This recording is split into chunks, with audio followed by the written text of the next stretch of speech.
अरहंत सिद्ध सुर उपाध्याय साधु सर्व अर्थ के प्रकाशी मांगलिक उपकारी है।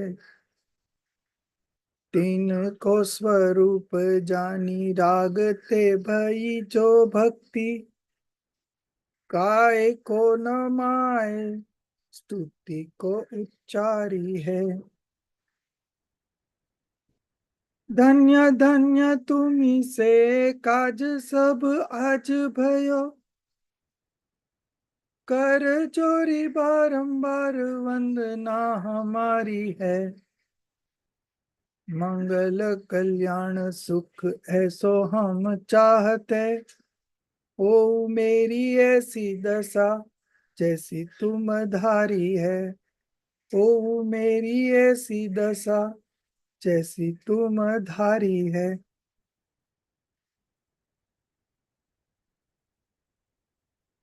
So I'll make you a co-host, Hemani. Yes, sir.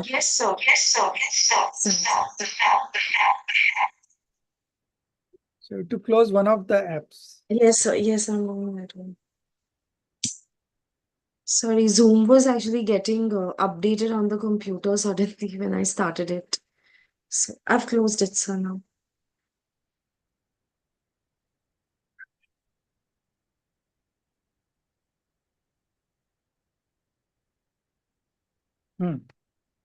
So today we will be starting chapter 5. What is happiness? After all, we are all working our way to achieve this happiness. Happiness is a feeling. It's a good feeling. Everyone wants to have that kind of feeling. And oppositely, unhappiness is something that people don't want to get into. It's full of anxiety, restlessness. So happiness is nirakulta. There is no anxiety in happiness. Happiness is always enjoyable, and every soul craves for this happiness. Whatever they do in their life, that is just for the one purpose that they want to be happy. But that is a different thing, that don't know where is the real happiness. So their all efforts goes into the wrong direction, and they end up losing their precious human life and not realizing the objective that they have in mind. So this is the story of the most of the people.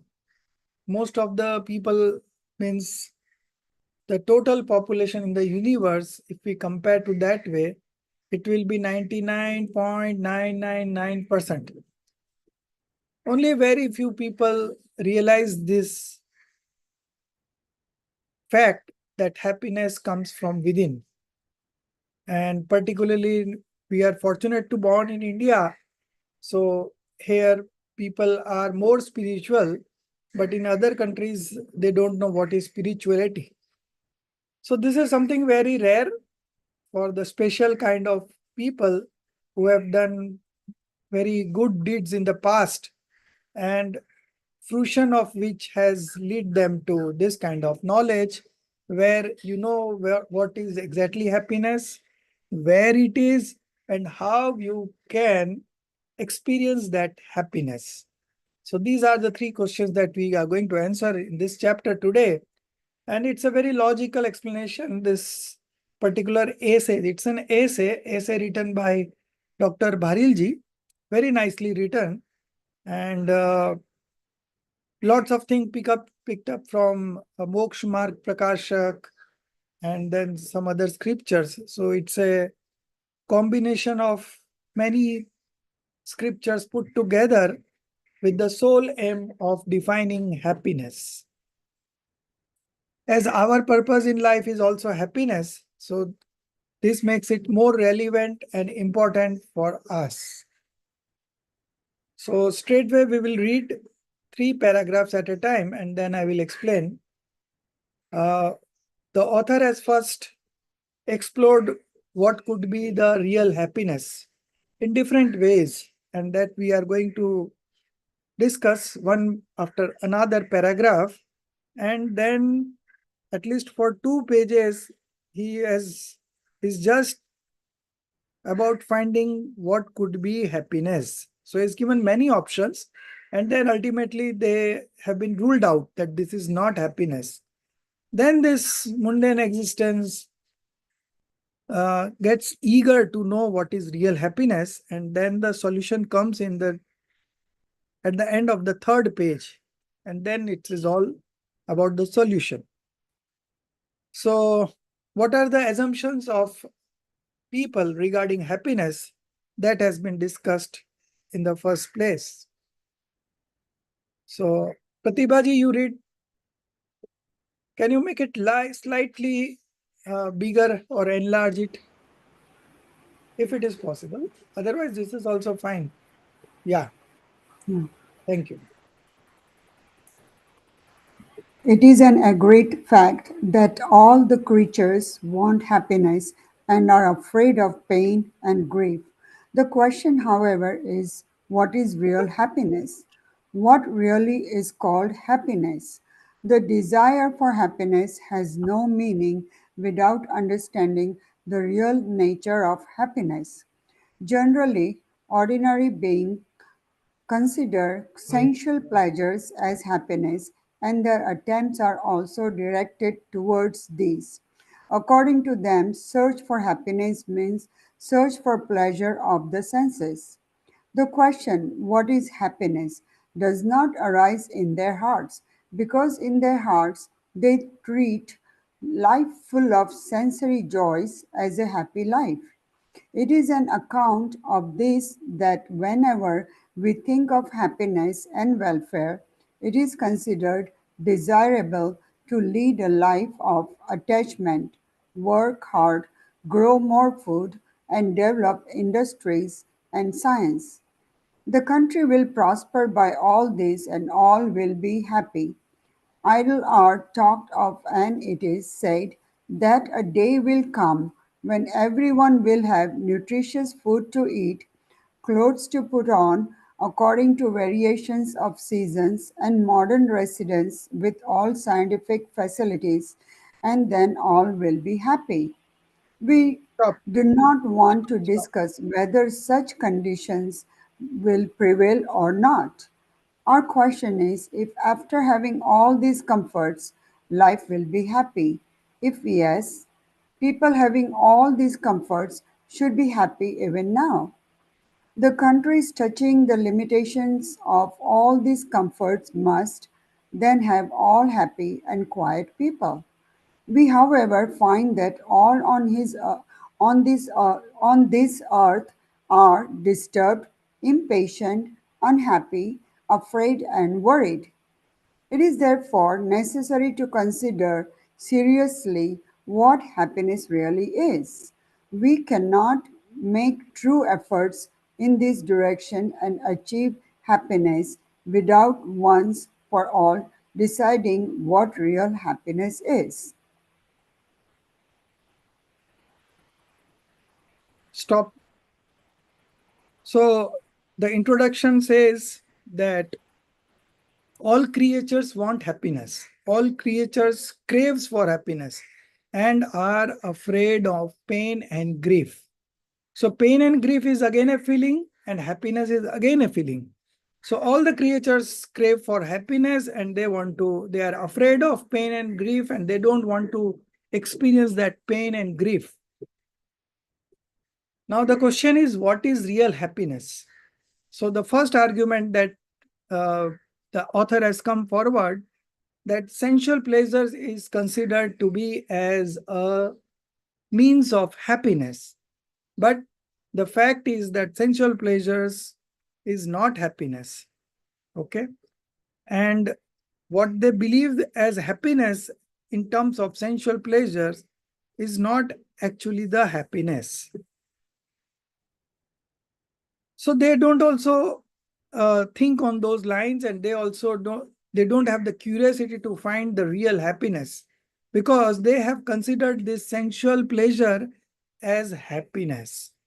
So when there is a wrong belief like this, then there is no quest to find that happiness, real happiness, because the sensual pleasures is deemed to be an happiness. So there is no question of finding it. The third argument that was given here is that it was thought of that if you get roti, kapda, or makan. Roti means food for eating, clothes to put on according to variations of seasons, and a place to live in, right? So those who have achieved this, they are considered to be happy. Now, the next paragraph, where they will again rule out these all assumptions, and then they will give further arguments to define this happiness. Okay.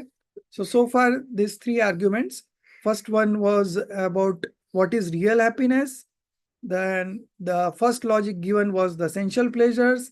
And the second logic that has been given is minimum requirement of food, clothes, and house or homes, a place to live. Okay. So if you get that much, then it was considered to be happy. Okay. Now, these are not the true logics. So there are some other logics coming up, and let's see what they have to say here. So from the fourth paragraph, Hemali, you just read. Some thinkers go ahead and say happiness does not lie in objects of enjoyment. Happiness or unhappiness lies in imagination. To prove their belief, they give examples like We the have one this following. one paragraph. Yeah, okay, done. Sorry, so I didn't explain. So the fourth paragraph I'm explaining. I thought we have read three only, but fourth one was No, also so there. Pratibha kept Yeah, I understood. So the fourth paragraph is about the logic that those who have got this roti, kapda, and makan, are they happy? That was the question. So, so people having all these comforts should be happy, but it is seen that they are not happy because they have desire for more, although they have got the minimum means for surviving and leading a good life, but still they were not happy. They wanted more, and more they got, they wanted more. So that was the conclusion, that people who are having all these comforts in life, still they are not happy, because these are not the source of happiness. These objects are not the source of happiness. So how can they be happy with these objects, possessing these objects? So the countries touching the limitation of all these comforts must then have all happy and quiet people. We however find that all on this earth are disturbed, impatient, unhappy, afraid, and worried. This worry eats up the moral of the human beings. They are always worried, fearful, disturbed, impatient, unhappy. And if you consider all these emotions, the base of these all emotions would be the desires. Why you are worried? Because you have a desire, you want to get it fulfilled very badly. So you are worried, and until that desire gets fulfilled up, you will still worrying. Then you are disturbed. Why? Same answer, because you have desire and you are not getting that done. So you are disturbed. Why you are impatient? Because you want certain things to happen in a certain way, and that is not happening. So you are impatient. Why you are unhappy? Because your desires are not being fulfilled. Why you are afraid? Because uh, you have a desire and the desires are not getting fulfilled. Okay. So there are all these emotions leads to one answer, that because of this desire, these emotions have manifested. Okay. So we are just finding the real cause of happiness. Okay. But we are just exploring by giving different things. So those people who have discomforts, they are also not happy. That is the conclusion. So then we come to the question that what real happiness is. Okay. If this is also not happy, those who are prosperous, they are also not happy, then what is happiness?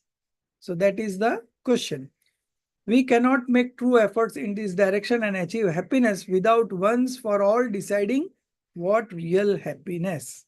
So here the question is whether you have got objects or not is not important. First of all, you have to understand what real happiness is, and then you can proceed in that direction and achieve happiness. So still we are pondering over what is real happiness, and so far all the logics have been given.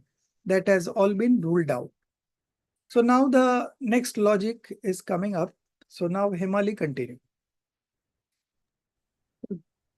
Some thinkers go ahead and say happiness does not lie in objects of enjoyment. Happiness or unhappiness lies in imagination. To prove their belief, they give examples like the one following. A man had a two-story house. On the right is a five-story building, and on the left is a cottage. When he sees to the right, he feels unhappy. When he sees to the left, he feels happy. As such, happiness does not lie in possession of sensory objects, but in imagination. They advise people to look towards those who have fewer possessions and be happy. If you look towards people having more wealth and possessions, you will always be unhappy. It is unreasonable to hold that happiness lies in imagination. If you want to be happy, look towards the poor. Those poor people cannot satisfy their needs even. Seeing such poverty stricken people, even worldly minded people develop pity. It is unkind to regard one happy by imagining that one is better than the poor and the unhappy. This attitude also satisfies the sense of pride of possessions. This can never be called happiness. Does happiness lie in the cottage looking at which one gets happiness? Unless we really find where happiness lies, we cannot really be happy. This means to this means that happiness is not correct. This means that happiness is also not correct because here also it has not been attempted to know what happiness is. Pleasures arising out of sensual joys have been treated as happiness. It has been held that happiness lies in imagination. Shall we therefore believe the real happiness does not exactly exist? But this would not be acceptable to anyone. It is therefore clear, in fact, that sensual pleasures are imaginary and real happiness is quite different from these. The original question, what is happiness? What is real happiness? Thus stands. Stop. So you see that here the logic given is that happiness lies in imagination. They have given a very good practical example that a person who has a two-story house, if he looks at a five-story house, he feels that he is not happy. And when he looks at a other side where there is a small cottage, and then he feels, oh, I'm lucky that I'm having a two-story building. So that means that for your happiness to manifest, you have to look at people who are poorer than you. Then only you will feel happy. But this kind of thinking is not proper, because when you look at the poor, you should develop a feeling of pity. And instead of that, you are taking pride in yourself that you are better off than that. Then you are not also uh, of an average level people also. You are below the average. Even worldly minded people develop pity, right? So seeing poverty stricken people, if you feel happy, then it is not the proper realization. It is unkind to regard one happy by imagining that one is better than the poor and the unhappy. This attitude also satisfies the sense of pride of possessions. This can never be called happiness.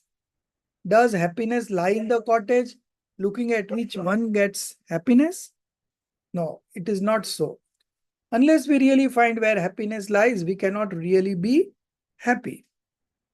This means to happiness means looking at the poor cottage, right?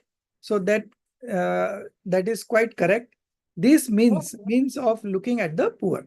This means to happiness is also not correct, because here also it has not been attempted to know what happiness is. Pleasures arising out of sensual joys have been treated as happiness. So he is having a 5-story house, so he is happy. And I am having a 2-story house, so I am unhappy. So again, it is the sensual joys that is being considered as happiness. It has been held that happiness lies in imagination. Okay. Shall we therefore believe that the real happiness does not exactly exist? It is all imagination only. Just imagine that you are happy and you are happy. So it is not so. The real happiness is there. It do exist, but you have to first find out what is happiness. Unless and until that question is answered, going into that direction and finally achieving happiness is very, very far. It is therefore clear that in fact sensual pleasures are imaginary and real happiness is quite different from these. The original question, what is real happiness, stands. So we have explored different dimensions, and then we have ruled out those dimensions and arguments that happiness is not something that is being said. So now we ponder over further imagination, and we are coming to that main question that people do believe that if you are fulfilling your desires, you are happy. And if your desires are not fulfilled, you are unhappy.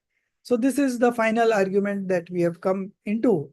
And all the other arguments given so far are relatively very weak than this argument of desires. Okay. So let's explore what desire is, and then we will come to a conclusion whether fulfilling of desire is happiness or not. So we will read again 1, 2, 3, 3 paragraphs. Yeah. Uh, Soumya Nayak.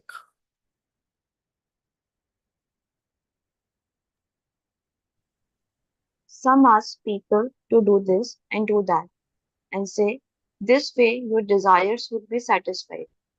You would get the desired objects and become happy.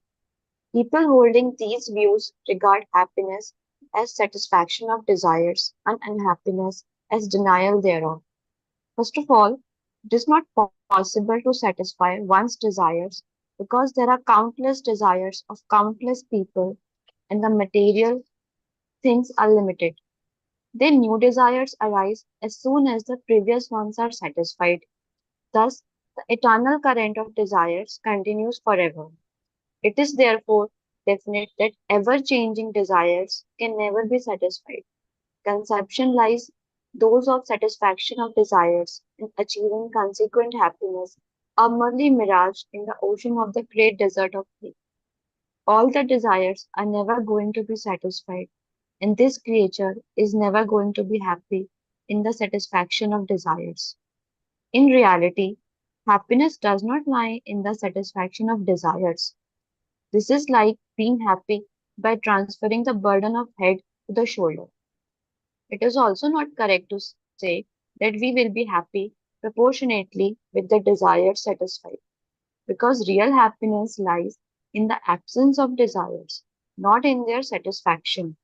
Because we reduce our restlessness in partial absence of desires, it can therefore naturally be understood that complete absence of desires will lead us to complete happiness.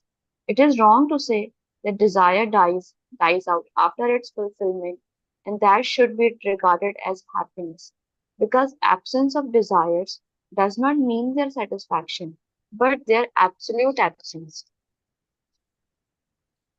Pleasures rising out of several joys are not happiness. They are, in fact, unhappiness because they have the restlessness which makes one unhappy. Happiness means ease, and complete lack of restlessness in pleasures of senses do not have that mental ease. Whatever we enjoy with the help of the senses is sensual pleasure only. It is a kind of unhappiness. It is happiness in name only. Psychic bliss is above senses and cannot be had from their objects, just as the soul, being psychic, cannot be achieved with the help of the senses. Non-sensory happiness, being in the nature of the soul, cannot be obtained with the help of the senses. So, so the main and the last of the logic that getting your desire satisfied is a means of happiness. But that also being ruled out because desire has these three problems. Okay, two are given in this textbook that she already read, and the third one I'll be giving you a logic. First of all, this last paragraph. First of all, it is not possible to satisfy one's desire because there are countless desires of countless people. Okay, so in the whole universe there are countless people. Okay, and each people is having a desire, but the total material available in the universe is only less than 1% of the desire. So there is a scripture called Atmanusashan. In that, Acharya Gunbhadra Swami mentions that the well of desire is so big that if you put all the materials of this universe into it, even it will not fulfill 1% of the total area of well. So if the material available is 1% and desire is 100%, so how much each people will have their share of desire, share of objects? So it will never get satisfied. This is the first logic. Then the second one, if one's desire gets fulfilled, then there another desire crops up. When another desire gets fulfilled, the third one crops up. So it is never that people are devoid of any kind of desires. They have some sort of desire every now and then. And when the first desire gets fulfilled, so there is little bit of decrease in restlessness. Okay. And then people feel happy about it and they feel that they are happy and because of their desire is fulfilled. But it is not the fact. The fact is that once desires get fulfilled, another desire crops up and another desire gets fulfilled, then the third gets up. The third one crops up. So it is never going to satisfy any of our desires. Okay. People will never be free of desires. Okay. So now you have seen some dresses with some of your friends, Gia, and you tell your father that I want to buy this. So Papa says, okay, let's go and buy it. So you buy it. The next day you go to college again and you see another dress. And then you again ask your father, okay, I want to buy this dress. Then your father says that yesterday we bought a dress. Like, yeah, but this one is better than that. And this is more modern and like that. So again, you buy the second dress. Then again, that desire doesn't stop, right? So to to be happy by fulfilling desire is a futile attempt. It's a false attempt. Okay, you will never get satisfied. So these are the two reasons. First of all, the available objects are limited and desires are infinite. The second one is one desire gets satisfied, the another crops up. Now the third logic, very important, which is not given here, which is given in Samay Sarji Granth, that when you have the desire, you don't have the object. Okay. And when you receive that object, the desire has gone. So it is always a mismatch. The desire and the object, they are never at the same time. Okay. I'll give you one more example that you decide to buy a car. Okay.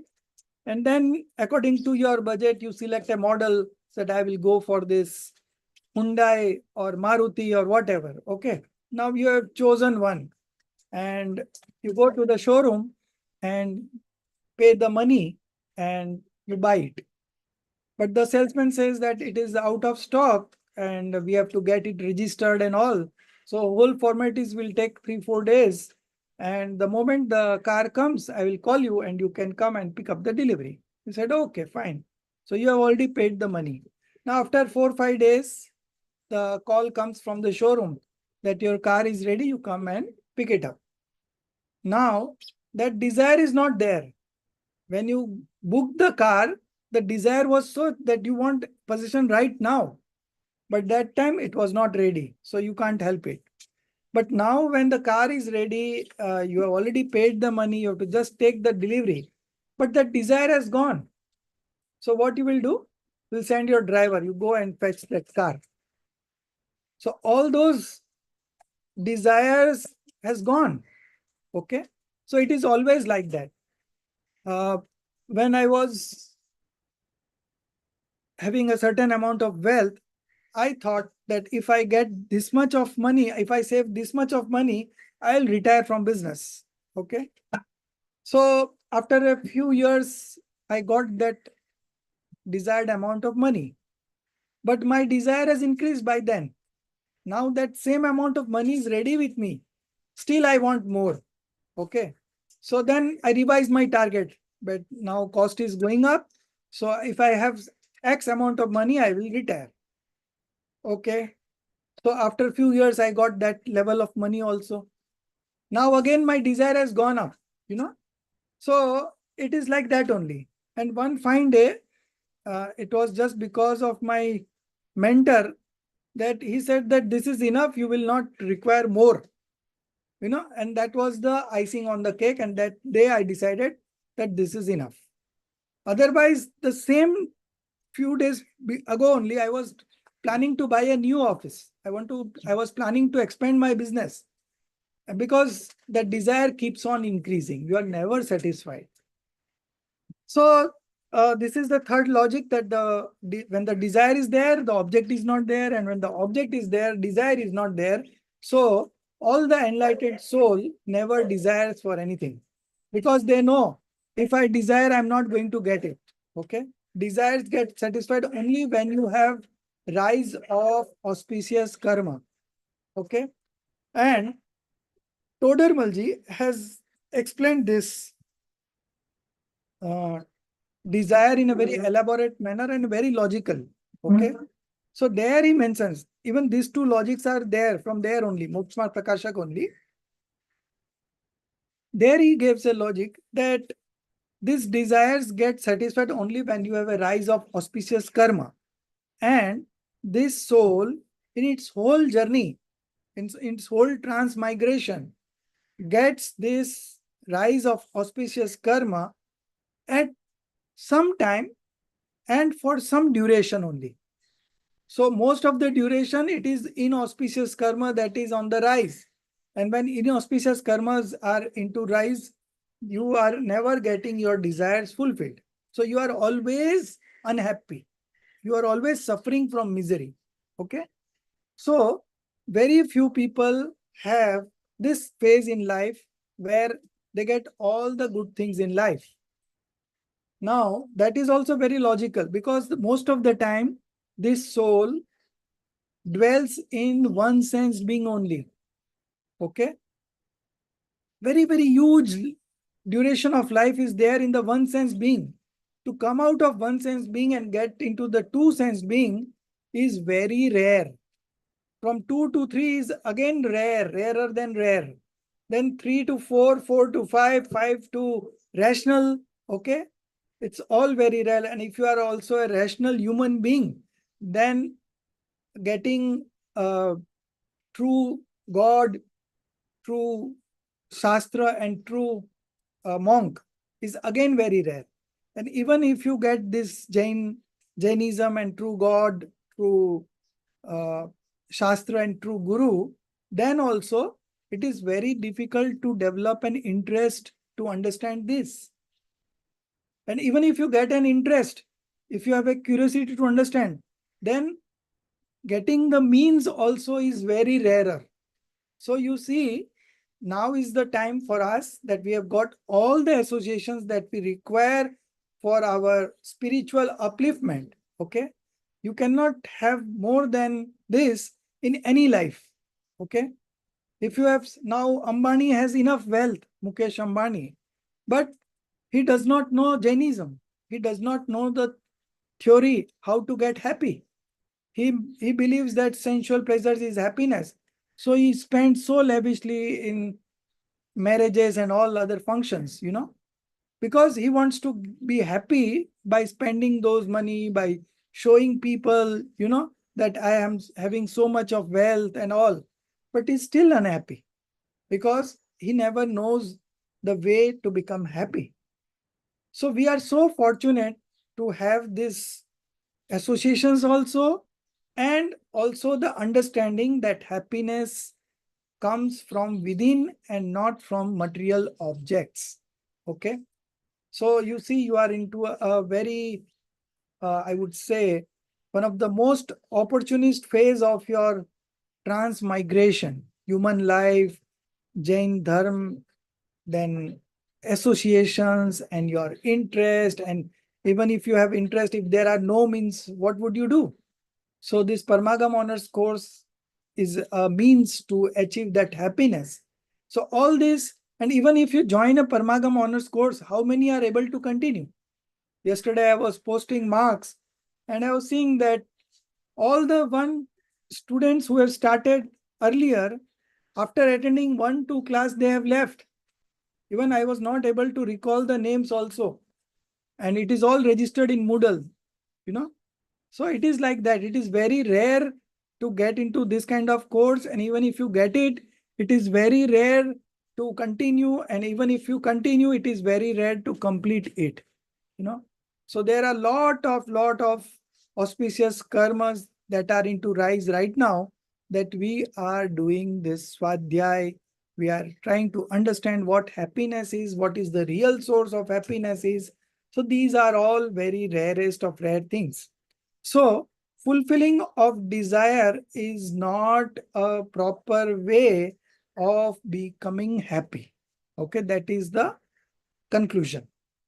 So So I had a question, may I ask? yes. So when you said that in Samesar, you gave that example of the Hyundai car. You said when you have the desire, you don't have the object. When Right, you're getting the object, your desire is gone. right. So what? So are you saying that when the desire is gone is when we get happy? No, How it is it is linked not to that. It is happiness? not that. The inclination to get that object, okay, that Hmm. has gone. You are getting the object.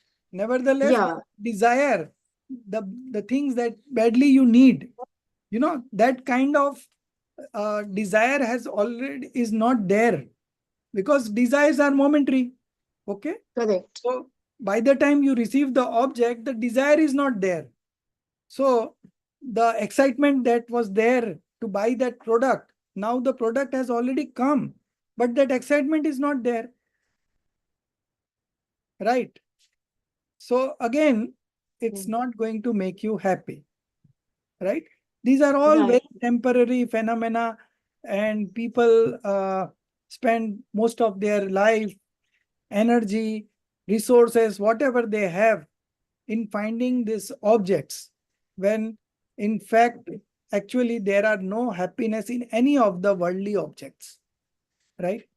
But because of delusion, we feel that we will become happy if I get a good package. I'll become happy if I get that degree. When you have the degree, the package, everything is there, and people still are not happy. They are committing suicide, they are committing crimes. You know, uh, people like Chanda Kochar.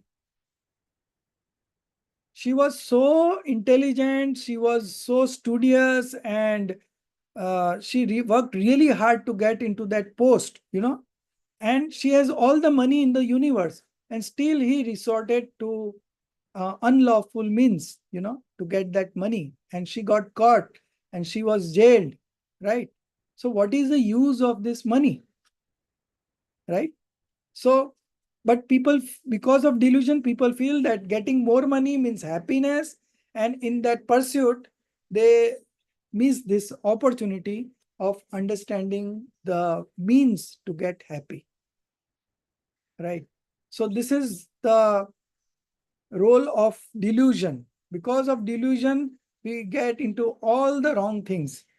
So an enlightened soul also does business. He also earns. He also gets into sensual pleasures. But because of weakness, he is not able to concentrate on his self. That's why, because of conduct deluding karma, charitra mohniya karma, he gets involved in sensual pleasures. But in his understanding, he knows very well that happiness does not lie here. Happiness lies within, and if I connect to my soul, I will be only getting happiness from there only. That understanding he has. But because of his weakness, he is not able to resist the sensual pleasures. That's why he gets indulged into that. That's why he get indulges into earning money, right? But these are all very temporary phase. Sooner or later, he will catch up, and his strength will increase, so he will be able to renounce this worldly objects and ultimately initiate himself into monkhood and become a monk and leave all kinds of possessions. So our Digambar monks are the most happiest person, and they don't have a single kind of possession, right? So the happiness is not from the possessions that you have. The happiness is in the soul, and when you connect to the soul, you get happiness. Okay. So here it's written here that whatever we enjoy with the help of the senses is sensual pleasures only. It is a kind of unhappiness, right? It seems to be happiness, but in reality, it is unhappiness, because you go to, say, some good place like Kashmir. Okay. Why you go to Kashmir? To enjoy, right? So after 5 days, you said, let's go home. Why?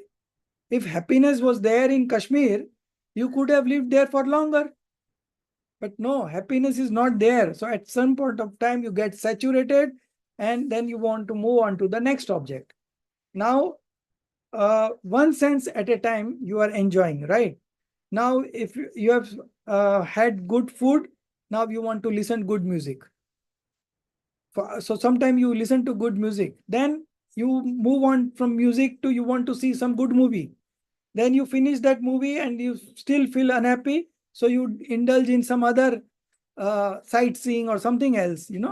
So this keeps on changing. The senses, pleasures of senses keeps on changing, but you are never satisfied for a second also, because my quality of happiness, my attribute of happiness does not lie in any of the sensual objects. This is the fact. Okay. And because of delusion, people feel that happiness comes from there and there and there. So they keeps on craving for those objects, and for that, they are ready to indulge in any kind of illegal means also to get that thing. Okay. But they don't get thing also that, and they don't become happy also. But still, every day in the newspaper, you will see that there is a rape and he was caught and he has been sentenced to say 20 years, and then still rapes keeps on happening. You see every day in the newspaper that there is a theft in ATM, and they they were caught in 6 hours only. Still the next day there is again a theft in the ATM. So because of their past impression, it is not easy to come to a conclusion what is good for you and what is not good for you. all the people having all sorts of resources in life, uh, all the comforts of life, but still they are indulging in unlawful activities just to be happy. And they are indulging in sensual pleasure. That means they are unhappy in the first place. That's why they are indulging in sensual pleasures to become happy. So this is just because of all delusion only, not having a correct understanding. So here it said psychic bliss is above senses. The eternal bliss is above senses. It is not, you don't get that eternal bliss through senses and cannot be had from their objects. Just as the soul, being psychic, cannot be achieved with the help of the senses, non-sensory happiness, being the nature of the soul, cannot be obtained with the help of the senses. Now comes the solution. So far, the essay is written in such a nice way that they had given many assumptions that happiness comes from this is happiness, that is happiness, and they ultimately ruled out each of those factors. And last was the desire. And we logically understood that desire is also not a means to be happy. One desire is fulfilled, another crops up, plus the available material is 1% of the total amount of desire, so that never gets satisfied. So the solution is you find some ways where the desire does not crop up, and that could be a reason for your real happiness.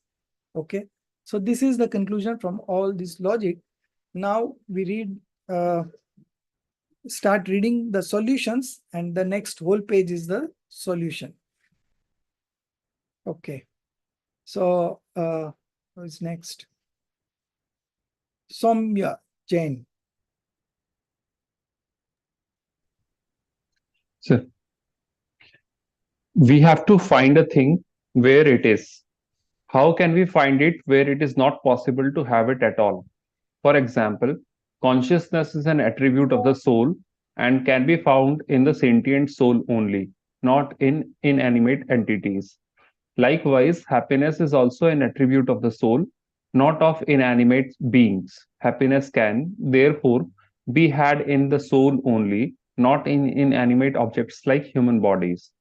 This soul does not know itself and is therefore wandering with wrong faith in the manner this beings attempts to find happiness in non-self objects, and that is the root cause of his unhappiness.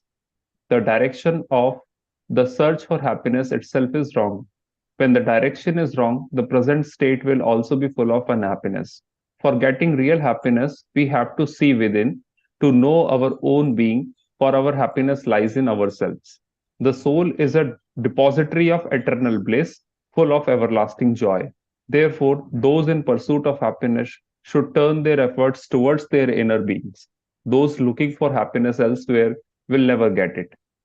Real happiness is a matter of experience, not of speech, not of demonstration.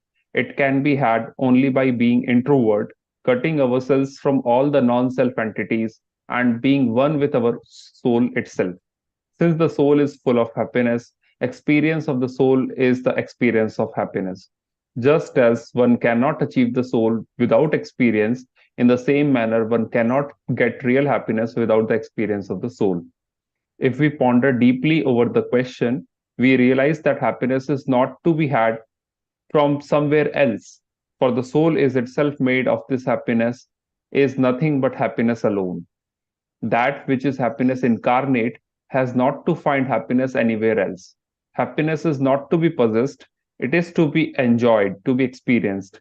It is not necessary to torment ourselves for getting happiness. There is no trouble whatsoever in happiness. Restlessness has no happiness. Restlessness is itself unhappiness and its absence is happiness.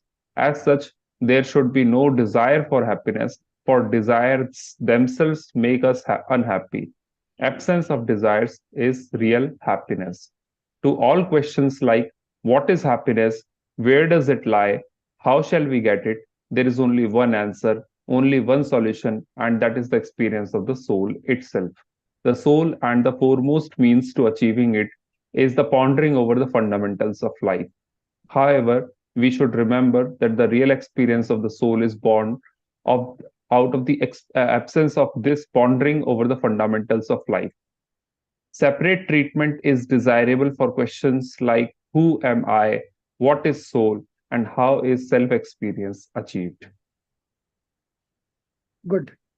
So you see that the solution, in terms of solution, it says that happiness lies in our soul only. Happiness is an attribute of the soul. So it can be had from the soul itself. Okay. So we have to find, if you have to find something, then we will find it where it is present. So happiness is present in the soul. So if we find our soul, if we experience our soul, we will automatically become happy. One thing to come to the conclusion here is that happiness is not there in any of the external objects, because they don't possess that quality of happiness. Mine happiness is in mine only. It cannot be obtained from any external objects, any kind of fame, any kind of wealth, any kind of power, nothing. Happiness is an attribute of the soul, and it can only be experienced when you uh, realize yourself. Okay. So happiness begins with the self-realization, and happiness ends with liberation. With liberation means now there will be continuous happiness. So these sensual pleasures are, how are these sensual pleasures? Very nicely explained in Pravachan Sarji Granth, Gatha number 76. So these sensual pleasures are dependent. They depend on the senses and they depend on the object. Then the sensual pleasures are with disturbance. Now, if you are watching a good movie and suddenly the light goes off, you become unhappy, right? So these are all sensual pleasures are with hindrances. Okay. The third is it is never continuous. Okay. So there are interruptions in between. The fourth one is it is a cause of bondage. All the sensual pleasures are cause of bondage. You are binding more karmas, and then you have to suffer the pain when it comes into fruition. Okay. Not fruition, fruition. Sorry. Then the last point about the sensual pleasure, that it is very difficult. It's not easy to get these sensual pleasures. So these desires are of four kinds. Okay.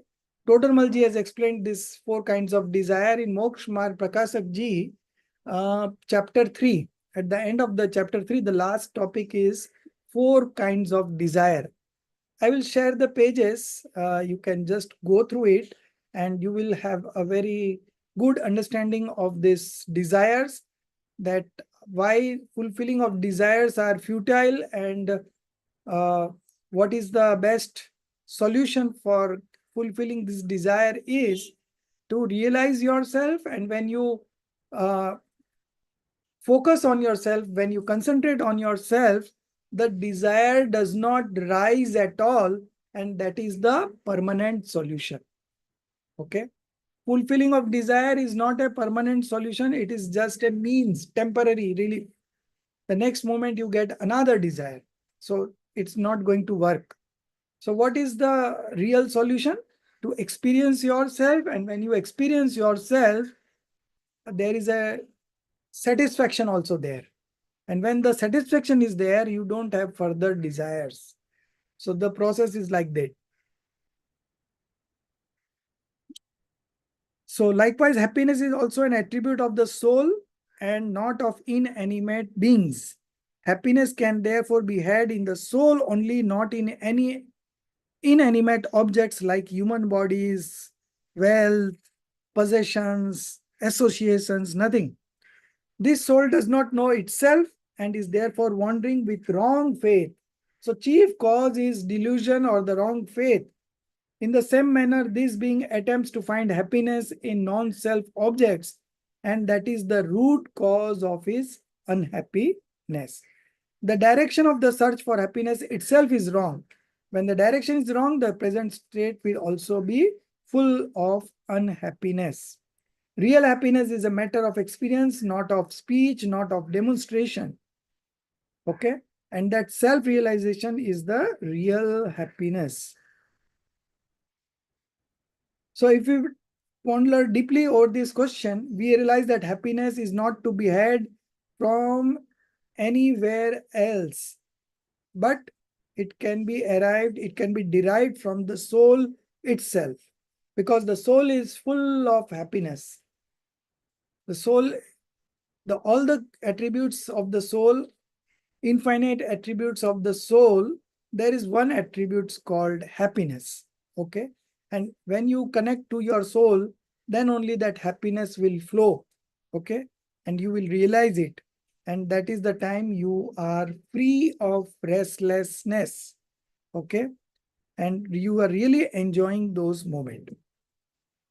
Happiness is not to be possessed, it is to be enjoyed, to be experienced. It is not necessary to torment ourselves for getting happiness. There is no trouble whatsoever in happiness. Restlessness has no happiness. Restlessness is itself unhappiness, and its absence is happiness. As such, there should be no desire for happiness, for desires themselves makes us unhappy. Absence of desires is real happiness. And that absence of desires will only happen when you realize yourself, you experience yourself, and the desire does not arise. That is a permanent solution. Okay. So you read this chapter again and again, because in every chapter, whatever we read in Jinwani, we come back to this question only. Okay, what is happiness and how I can realize that happiness? Okay. So this is a very basic chapter for the path of liberation. So we should understand this very nicely and realize that happiness lies within, and so should try to connect to ourselves to achieve happiness. Otherwise, whatever you get, what amount you get, you will never feel happy with those possessions, associations, right? And the whole world is after those possessions and associations only, because they feel they will be happy with those objects. But in reality, happiness does not lie there. Happiness lies in our soul. So we need to connect to our soul to experience happiness. So this is all. It took us 1 hour to complete this chapter, but I'll send you references, more references reading for happiness. Okay. And from Moksha Marg Prakasak. So there are 4 kinds of desires, and how it is futile to get those desires fulfilled.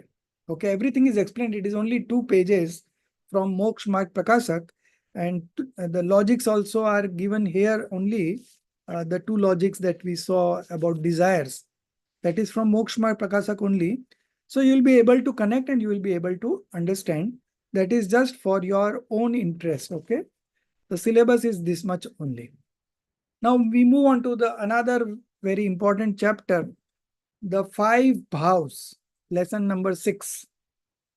It's written by Acharya Umaswamy. It has been adapted from Tattvart Sutra, chapter 2, Sutra number 1. Okay. So it explains 5 bhavs and their divisions, subdivisions, everything is there in the Tattvart Sutra. From there it is accepted, from there it is adapted. So the introduction is of Acharya Umaswamy.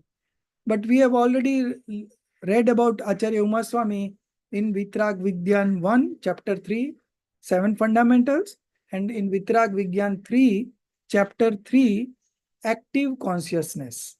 These 2 chapters were adapted from Tattvart Sutra only. So we know we have already read about Acharya Umaswamy, so I will not repeat.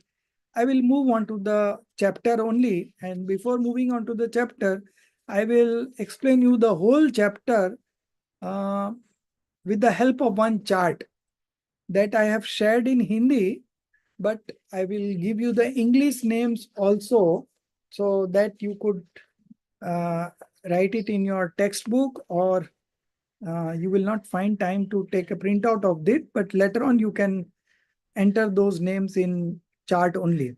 Okay. So these are the dispositions. In English, it called distinctive dispositions of the soul.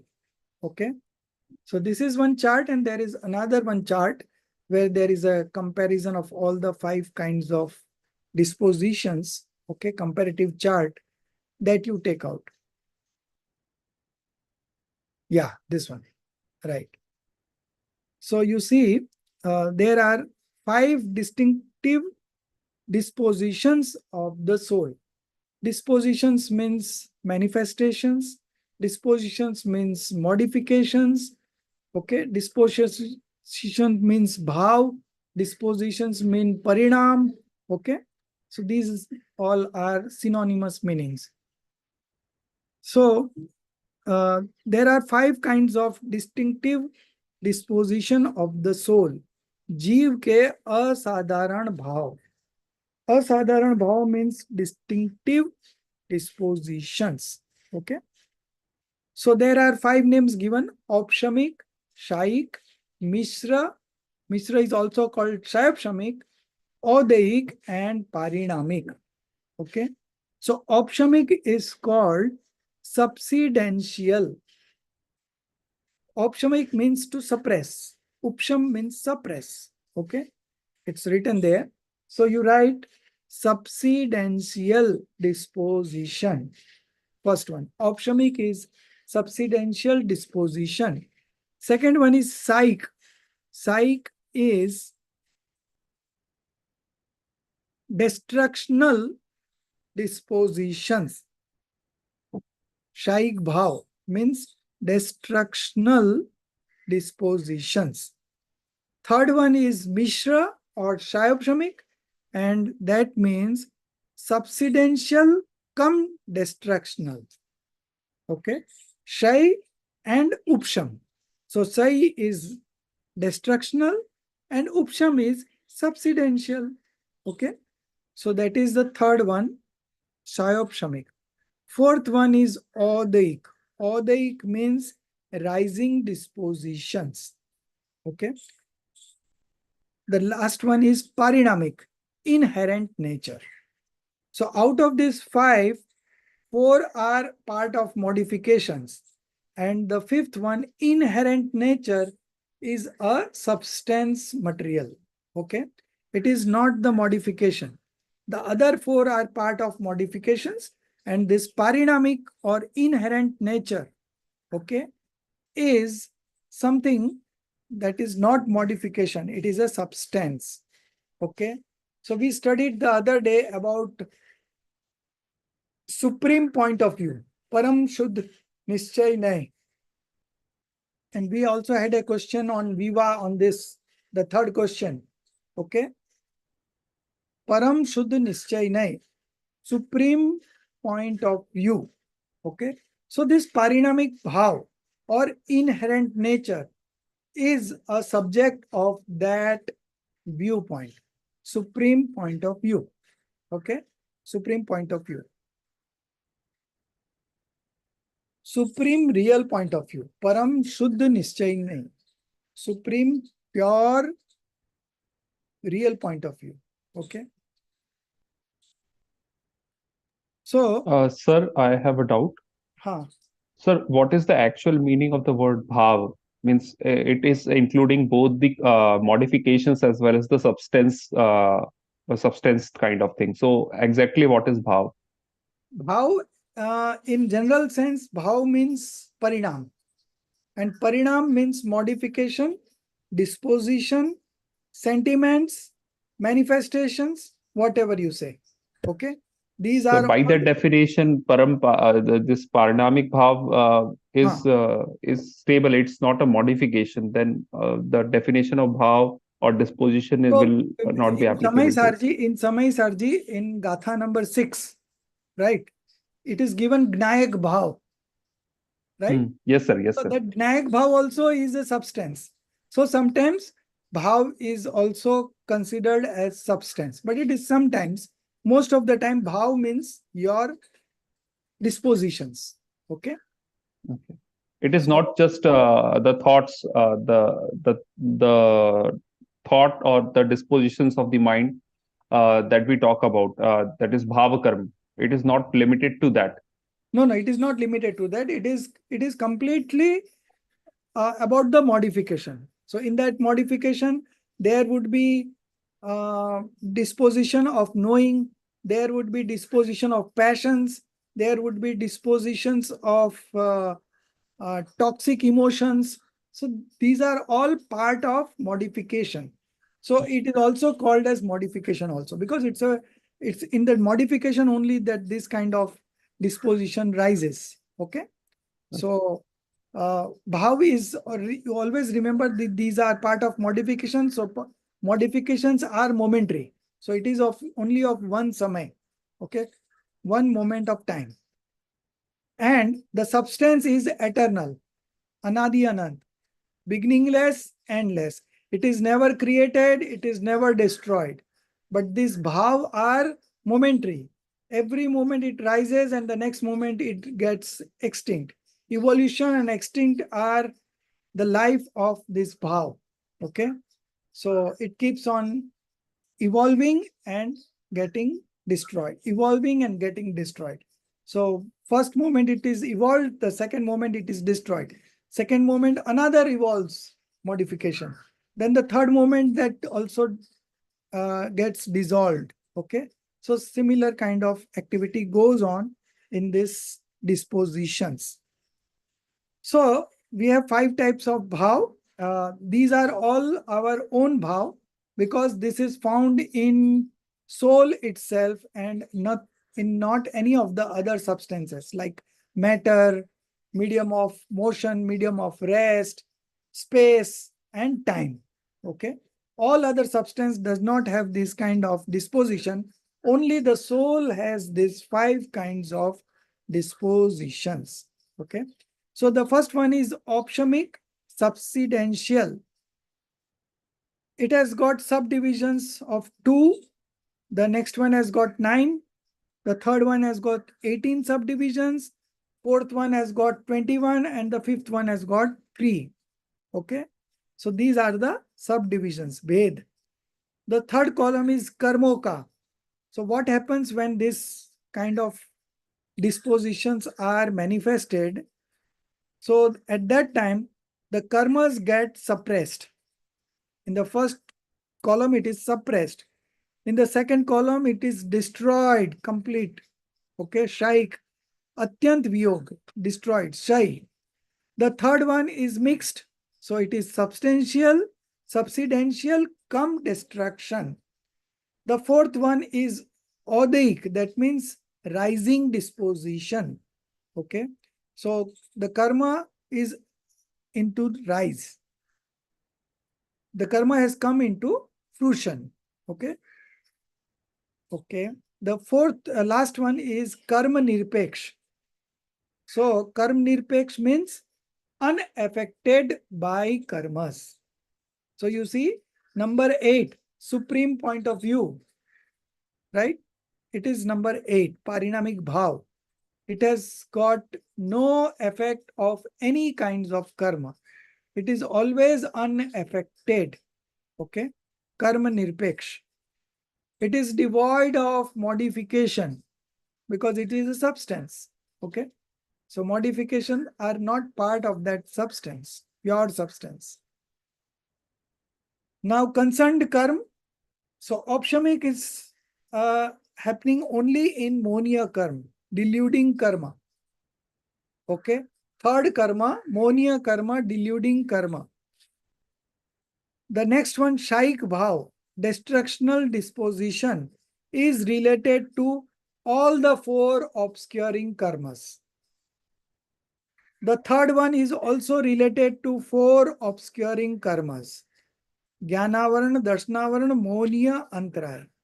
And the fourth one, rising disposition, is concerned with all the 8 karmas. Okay. And the last one is not related to karma at all. Okay. Now, example: impurities settling down in water. Okay. So there is a jar, in that there is water. The jar is of glass, so you can see the water is muddy. Okay. So it is looking slightly brownish. Okay. But you put some material like katak phal. Okay. If you put into it, so all the mud settles at the bottom. Okay. So this opshamic bhav is like that water where the mud has been settled down in the water. It is not showing in the top level. It is there at the base level. Okay. All the muds have settled down in water. All the impurities have settled down in water. Okay. This is the example for opshamic, subsidential disposition. The second one, destructional. So all that karma has been destroyed. So the water is completely pure. Water totally devoid of impurities. The third one is mix. So water clear in some parts and muddy in some other parts. Okay. Water clear in some parts and muddy in some other parts. Okay. So that is the third one. Fourth one is gandla jal, muddy water. Okay. And the last one is jal samanya, general water. Okay. So these are the 5 examples. So when the mud settles down at the bottom, it is called opshamic bhav or subsidential disposition. When the water becomes absolutely pure, it becomes destructional disposition. When it is slightly subsidential and slight destructional, then it is called subsidential cum destructional disposition. The fourth one is Odig Bhav, called rising disposition. And the last one is Parinamic Bhav, inherent nature. Now, when we consider in terms of soul, which are the attributes being related to? So in the first case, it is related to faith or the belief and conduct. Belief and conduct related attributes. Okay. Shraddha व चारित्र संबंधी भाव मल दबना. So this substantial disposition is related to only deluding karma, and deluding karma has 2 subdivisions. One is darshan moh, another is charitra moh. One is faith deluding karma, another one is conduct deluding karma. So faith deluding karma is related to faith attribute, and conduct deluding karma is related to conduct attributes. Okay. So slightly suppression of belief and conduct attributes. The second one, completely wiped out of impurities. All the impurities has been completely wiped out, completely destroyed. The third one is there is little bit of development of attributes. Okay. Guno ka ansik vikas, some development, partial development. The fourth one is vibhav rup parinaman. Vibhav rup parinaman means all kinds of alien disposition. Okay. Vibhav rup parinaman. So all kinds of toxic emotions alien dispositions. The last one is parinamic bhav. Okay. So parinamic bhav means inherent nature, and inherent natures is to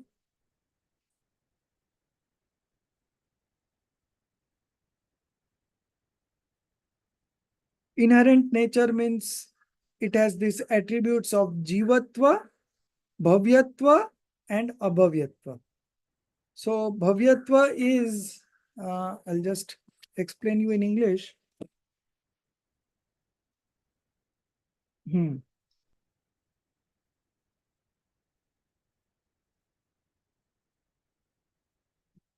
The disposition of the soul that are its true nature, that are unchangeable, that do not depend on karmas, that certify the very existence of the soul substance, are known as its inherent nature or parinamic bhav.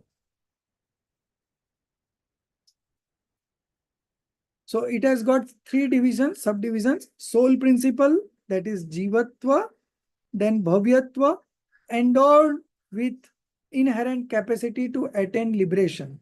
So bhavyatvas are those souls who will attain liberation at some point of time.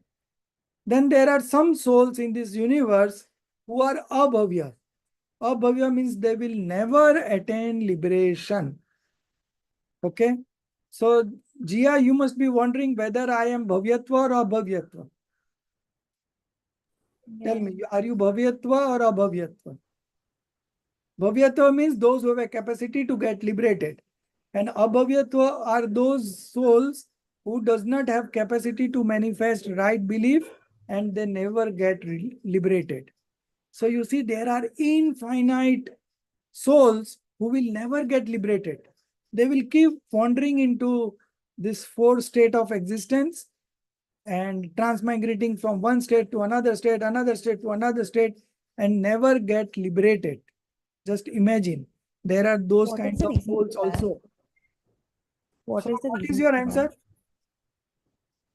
that? I guess I'm Bhavyat, but what is the reason for that? So Acharya um,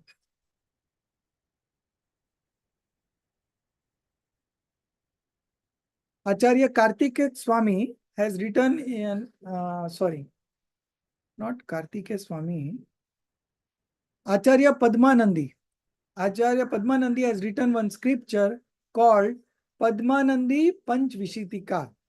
There he mentions that whoever listens to this sermon with uh, with happiness is sure to get liberated very soon. Okay. So if you are liking this Jinvani, if you are listening to this Jinvani with happiness, then you are supposed to be bhavyatva. You will soon attain liberation. Okay. So we have all got access to this kind of knowledge because we are going to get liberated very soon. Just understand it. Your life will become happy right now itself, and in future you will enjoy infinite bliss. Okay. Permanent infinite bliss. You will never come back to this mundane existence again. You will get liberated. Okay. So these are the things. Now, what is worth renouncing? What is worth knowing? What is worth adapting or taking shelter into? Okay. So the first one is partially worth manifesting. Ek desh upade. Partially worth manifesting. Okay. The second one is completely worth manifesting. Shaik bhav. It has destroyed all the karmas. So it is always worth, completely worth manifesting. The third one is again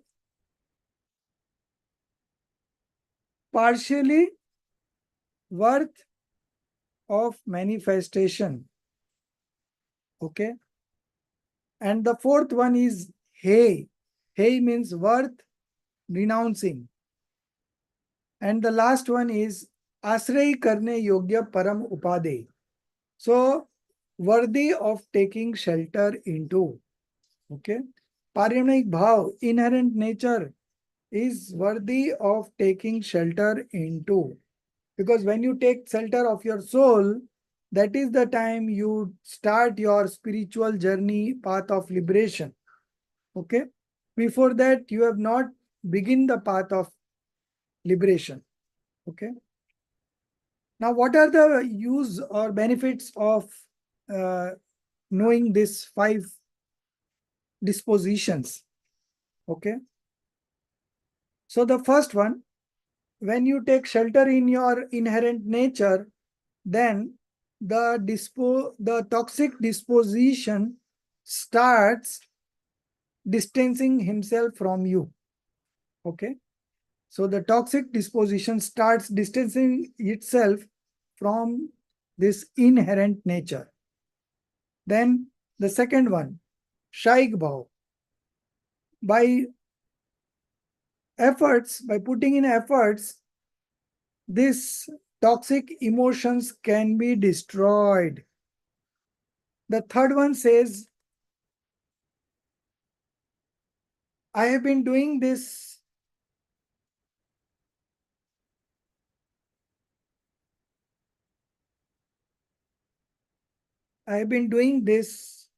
uh, toxic disposition since time immortal. Okay. But still, I have not become inanimate. जड़ नहीं हो गया. अनादि से विकार करता हुआ भी जीव जड़ नहीं होता है. The fourth one, being pure from the nature, from the point of view of nature, I also manifest toxic emotions due to my relation with karma. Okay. And the last one, the inherent nature. It brings joys to our soul. Okay. Atmanirdhata, self-dependency. It brings in self-dependency. It depicts self-dependency. The last, the quantity of each kind of sentiments or dispositions. So the first one is the least. Opsamic bhav is the least. And if it is least also, then its quantity is Sankhyat means countable, Asankyat means uncountable. And what is the spiritual stage? What is the spiritual stage of this disposition? It could be from 4th to 11th stage of spiritual development. 4th to 11th. Okay. Coming on to the next. Next is infinite times the previous one. Okay. And it also consists 4th to 14th plus Siddh Bhagwan. Okay. Liberated soul. So it considers 4th to 14th to liberated soul. The third one is the figure of the third one is more than the second one, and it consists of 1 to 12 gunasthan, 1 to 12 stage of spiritual development. Okay. The fourth one is also infinite, but it is more than the third one. Okay. And it is available in the 1st to 14th gunasthan, 1st to 14th stage of spiritual development. And the last one is Parinamic Bhav, inherent nature.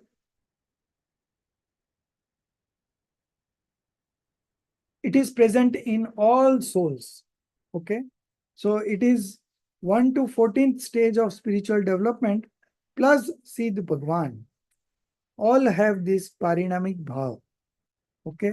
So now we will read from the chapter.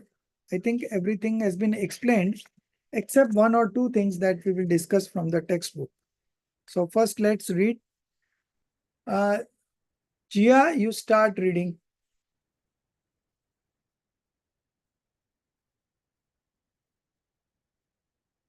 The textbook, our textbook. Yeah.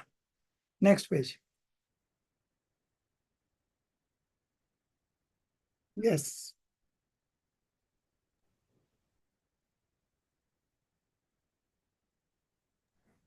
From here, Yeah. the five bhavs.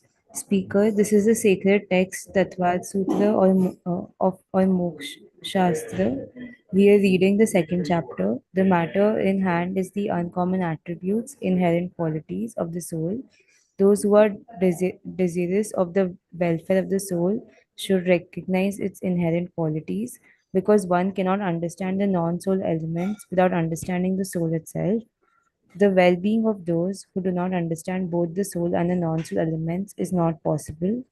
Acharya Umaswamy named the five inherent qualities as opshamic, shayik, mishra, shayo, shayopshamic, audik, and parnamic. These are uncommon and intrinsic qualities of the soul and are not found anywhere else except in the soul. Acharya Amrit Chandra has analyzed these qualities in the 56 verse of the Panchastikaya as follows. The rise of karmas with their power to avoid consequences of previous behavior is the Uday, then remaining suppressed in their Upsham, rise and suppression combined is Shayopsham, and their absolute absence is Shay. The quality that induces the stability of the substance is Parinam, that associated with Uday is Odik, with Upsham is Opshamic, with Shai is Shaik, and with Parinam is Parinamic. Those that are associated with the four conditions of karmas are four Uday, Upsham, Shayupsham, and Shai. Where no karma is the instrumental cause except the nature of the substance only is the Parinamic bhav. Disciple, I have not understood these fully. Please explain in more details. Speaker, I shall explain these separately. Try to understand and you will surely do so. One, Opshamic Bhav. By virtue of being spiritually minded, one gains some purity, and by suppression of the impurities of the qualities of faith and conduct, the Opshamic Bhav appears.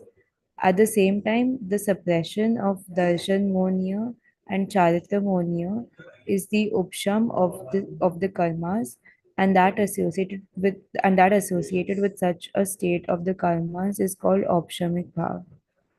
Two, shaik bhav, the complete non existence of impurities in the manifestation of any one attribute by leanings towards the soul and the consequent emergence of the completely pure state is Shaik Bhav. The complete annihilation of the covers of the karmas at the same moment is the Shai of the karmas. Shayopshamik Bhav, the spiritually minded soul, by its own efforts, develops partial purity of the qualities of faith and conduct. That partial purity from the point of view of the qualities of faith and conduct is called Shayopshamik Bhav. The consequent rise and non existence of the power of karmas to avoid the consequences is the Shayopsham of the karmas. Considering the same from the side of the karmas, Darshanmonia and Charitramonia karmas have their rise as well as non-existence at one at this and the same time. That state is called Shayopsham of the karmas. Consequent conditions of the qualities of faith and conduct are called the Shayopsham bhav. Sentience, perception, and strength qualities of the soul partially show their effects while partially remaining dormant in Shayopshamik bhav. These are found in all incompletely sentient beings. 4. Audyak Bhav. The perverse behavior of the soul with the rise of these karmas is the Audyak Bhav. 5. Uh, Parinamic Bhav. Without origination and disappearance, natural and ever constant state of our being is the Parinamic Bhav. These bhavs have 2, 9, 18, 20, and 3 kinds each. The two kinds of opshamic bhav are opshamic right faith and opshamic charitra. The 9 kinds of shaik bhav are omnisentience, omniperception, omni-charity, omni-gain, omni-bhog, omni-upbhog, and omni-vitality. The 18 kinds of Mishra, Shayopshamik Bhav, are the four Gyans: sensory knowledge, Mati Gyan, scriptural knowledge, Shruti Gyan, clairvoyance, Avdi Gyan, telepathy, manaparya gyan, and the three agyans, that is perverse sensory knowledge, kumati, perverse scriptural knowledge, kushurat, perverse clairvoyance, Kovadi, three perceptions, that is ocular perception, Chakshudarshan, non-ocular perception, Achakshudarshan, clairvoyant perception, Avdi Darshan, five labdhis, that is Shayopshamik Dan, Labh, Bhog, Upbhog, and Virya, Shayopshamik right faith, Shayopshamik conduct and mixed conduct. The 21 kinds of the Audic Bhav are the four phases of life, that is hellish, animal, human, and divine. Four passions, that is anger, pride, deception, and greed. The three Vedas, that is feminine, masculine, and impotent. Six glaciers, that is Krishna, black, Neel, blue, Kapur, brown, Peat, yellow, Padma, pink, and Shukla, white. Perverted faith, partial absence of consciousness, non abstinence, and asiddhatva, that is not having the state of siddhas. The three kinds of parinamic bhav are jivatva, life attribute, bhavyatva, endowment of capacity for salvation, and abhavyatva, endowment of incapacity for salvation. Thus, these uncommon qualities are 53 in number.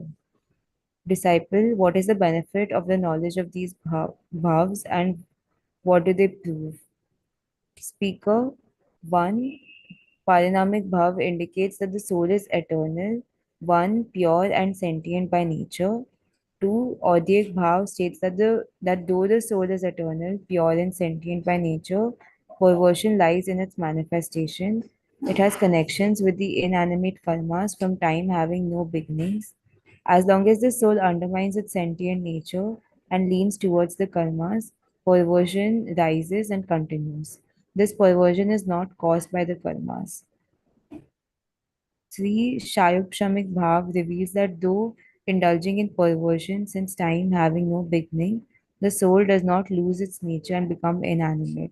The partial expression of its sentience, perception, and vitality remains, and when the soul makes true efforts after real understanding, delusions partially disappear. 4. When the soul understands its real nature and leans towards the Parinamic Bhav, disappearance of Audyak Bhav starts, disappearance of the Audyak Bhav of the attribute of faith being the first. This is the work of the Opshamik Bhav. The full and ever increasing adherence towards the Parinamic Bhav leads to the annihilation of perversion of all kinds. This is asserted by the Shaik Bhav. Stop, Disciple, stop, stop. So I think the words given here, you must not have understood. There are many new words. Okay. So first we will see the divisions and subdivisions of each. Okay. So yeah, this one. So there are two kinds of opshamic bhav. So opshamic bhav is subsidential disposition. Okay. So it has got, it is related to only deluding karma. Okay. So it has got two divisions only, right?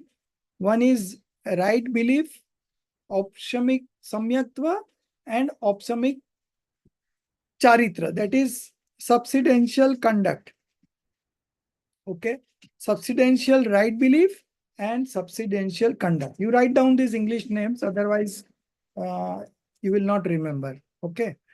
They have written Hindi names in English, but we will write the Hindi names. Then the nine kinds of destructional dispositions, okay, are omnisentience. Now, sentience here means knowledge. Okay. So, keval gyan, omnis knowledge, omni perception. Then omni charity. Charity could also be written as gift, omni gift. Okay. Or omni gain. Gain is labh. Then omni bhog. Bhog means enjoyment. So omni enjoyment. Then omni upbhog, re-enjoyment. Okay. And the last one is omni vitality or omni energy. Okay. So these are all put together is 7. You have to add 2 more, and that is omni right belief and omni conduct. Okay, so you write down only 7 names are given.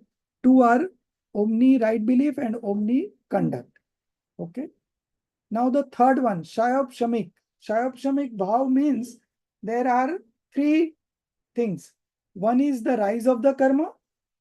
Some of the karmas are suppressed and some have been destroyed. 3 conditions put together is Shayab Shamik bhav. Okay, so there is some rise of the karma, there is some karma has been suppressed, and the some karmas are destroyed. So it's a mixed sentiment or mixed disposition. Shayab Shamik bhav. It has got 18 subdivisions. Okay, 4 are related to knowledge: sensory knowledge, scriptural knowledge, clairvoyance knowledge, and telepathy. Then 3 wrong knowledge. Okay, perverse sensory knowledge, perverse scriptural knowledge, and perverse clairvoyance. So 4 plus 3, 7. Then 3 kinds of perception. Ocular perception, we already have studied about this in active consciousness.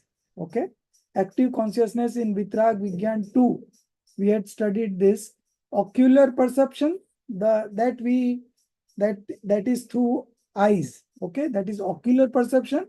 And when we see all the other senses without devoid of eyes, okay, those are non-ocular perception, achakshu darshan. Okay, then clairvoyant perception, that is audhi darshan. So 4 plus 3 plus 3 is 10. Then we have 5 labdhis. Now what is this labdhis in English? 1 minute. Hmm. 5 kinds of attainment. Labdhi is attainment. ATTAINMENT. And those are gift, gain, enjoyment, re-enjoyment, and energy. Okay. So 4 plus 3 plus 3, 10 plus 5, 15. Now 3 left. So 3 are uh,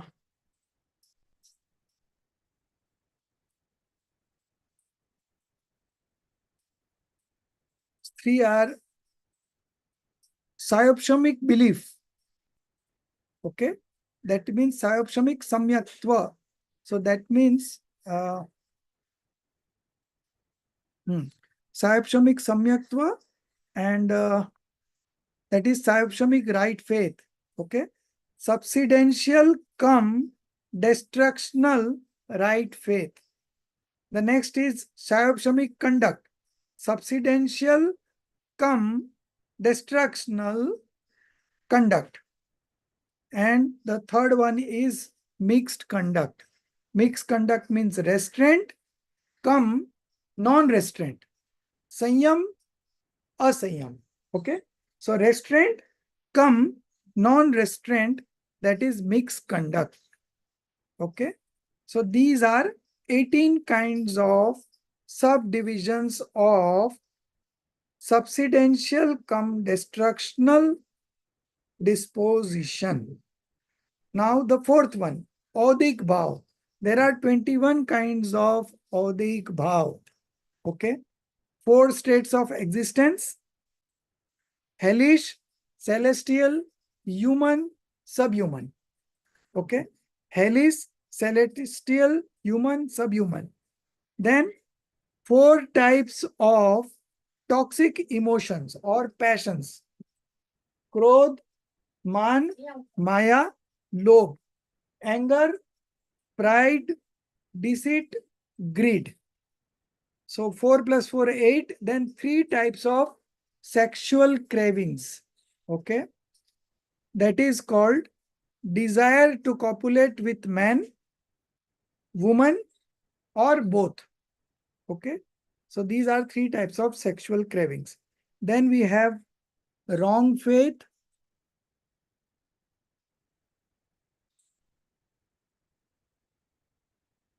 ignorance, non-restraint, imperfect disposition.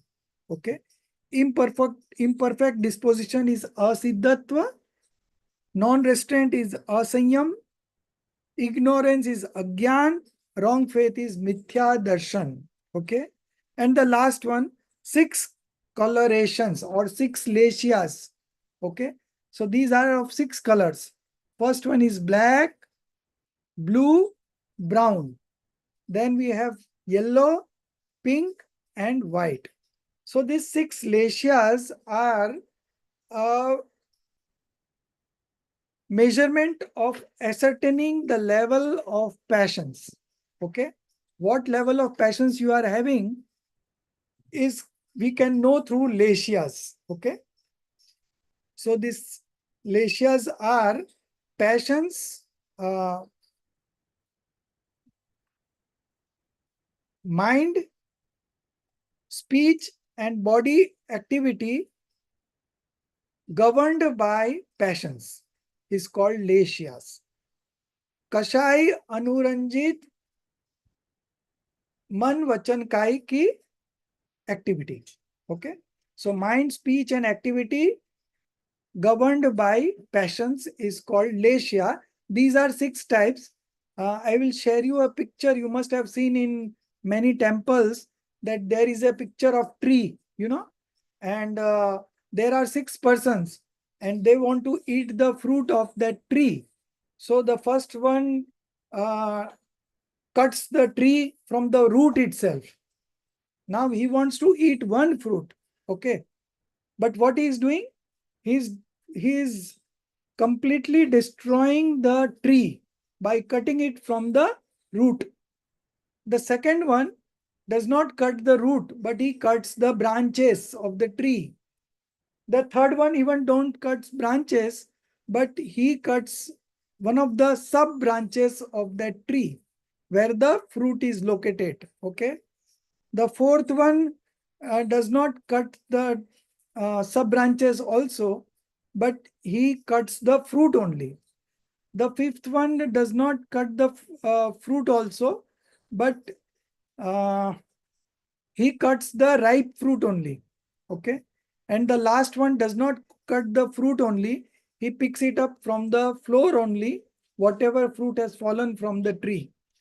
So you see, there are 6 kinds of person having 6 different level of passions. Okay. The first one was having the intense of passion, who was keen on cutting the root of the tree. Okay. So once you cut the tree from the root itself, then it stops growing. Then it dies. Okay. So he wanted to uh, eat only one fruit and uh, satisfies his hunger. Okay. But he's cutting the whole tree. So that is the intensity of passions. Then the second one is less passional. The third one is further less. Fourth one is further less. And the last one is the most, you can say the most good one. He does not cut anything. He does not harm anybody. He just picks up the fruit which has fallen from the tree and satisfies his hunger. So you can just make out that these 6 levels of 6 different kinds of people with different level of passions. Okay. So these are 21 rising dispositions. Now the last one, the inherent nature. It has got 3 and that we already discussed just now. Inherent nature. Jivatva, that is soul principle. Here it is written life attribute. Okay. The second one is bhavyatva, endowed with inherent capacity to attain liberation. Endowment of capacity for salvation. Okay. And the last one, abhavyatva, endowment of incapacity for salvation or liberation. So these are the 53 kinds of dispositions of 5 distinctive disposition of the soul. Okay. So up till this we have covered, and so you see, for each disposition, there is something happening in the soul. Simultaneously, there is something happening in the karma. Both put together is the disposition. Okay. The karma acts as an instrumental cause, and this disposition acts as a principal cause. Okay. One is upadan, other is nimit. So karmas are always nimit. Okay. Instrumental cause. And the sentiments manifest in the soul are the upadan. Okay. So, uh, so these are the 5 distinctive dispositions. Now, what is the benefit of knowing of these 5 distinct disposition, and what do they prove? That is what we will read now. Okay. Uh, Page number 45. Yes. Parinamic bhav indicates that the soul is eternal, one, and pure and sentient by nature. Okay. So parinamic bhav is inherent nature. It is unchangeable. It always remain constant as it is. Okay. It is a substance. It is not a modification. Okay. It is eternal. No one has created it and no one can destroy it. It is always pure. It has never got impurities in itself. No impurity can enter its nature. Okay. So it is always pure, and that is what I am myself. Okay. So consider yourself as to parinamic bhav. All other 4 are dispositions of the modification. Okay. Odik bhav is something when there is a rise of karma, there is a kind of sentiment in the modification of the soul, and that modification is called odik bhav. Okay. And as we have seen that there are 21 kinds of odik bhav. Now, Sayopshamik bhav reveals that though, okay, what is the use of knowing this odik bhav? Odik bhav states that though the soul is eternal, pure, and sentient by nature, perversion lies in its manifestations. Okay. It has connections with the inanimate karmas from times having no beginning. From time immortal, we have connections with this karmas, inanimate karmas. As long as this soul undermines its sentient nature and leans towards the karmas, perversion rises and continues. This perversion is not caused by the karmas. The third one, the Shayopshamik bhav or subsidential cum destructional disposition reveals that though indulging in perversion since times immortal having no beginning, the soul does not lose its nature and become inanimate. That is the best part. Soul always remains a soul, whether we have gone to hellish being, whether we had gone to hell or heaven, the soul remains the same. Okay. Soul does not lose its inherent nature and becomes inanimate. The partial expression of the sentience, the partial expression of its sentience, perception, and vitality remains, and when the soul makes true efforts after real understanding, delusion partially disappear. So this is the time of self-realization. This is the time of manifesting right belief. And from there, the path of liberation begins. Okay. The fourth one, when the soul understands its real nature and leans towards the parinamic bhav, disappearance of odik bhava starts. Disappearance of the odik bhava of the attribute of faith being the first. This is the work of the opshamik bhav. The fifth one. So whenever a soul manifests right belief, it is always the opshamik bhav. Okay. Subsidential disposition. So whenever initially the self-realization happens, it is always the opshamic bhav. But its duration is only 48 minutes. It can last for only maximum 48 minutes. Okay. Then it converts itself into either sarupshamic or shaik, or it can go back to delusion also. Okay. So all the three possibilities are there. The fifth one, the full and ever increasing adherence towards the parinamic bhav leads to the annihilation of perversion or toxic emotions of all kinds. This is asserted by the Shaik Bhav. Shaik Bhav means destructional disposition. So there is a way that you can remove all kinds of toxic emotions, perversions. Okay. And that is when you take shelter in your parinamic bhav, in your inherent nature, automatically this kind of uh, toxic emotion does not arise, and subsequently the karmas also gets detached. Okay. So one option we have, that by hook or crook, by any means, you take shelter in your inherent nature. And that is where you will feel happiness. And that is where, uh, uh, by taking shelter in yourself only, the path of liberation begins. And the purity develops. And later on, the purity keeps on increasing. And one time comes when complete purity is manifested and all the impurities have been destroyed. And that is the time you get liberated. So our journey of spiritual development starts with right belief and ends with liberation. And that throughout this whole journey, you have to take shelter of your inherent nature. Okay. So this is it. Now there are some discussions left, and that will finish. We have till 6 minutes to go. We'll finish the reading, but in the next class, I will explain the rest of the thing.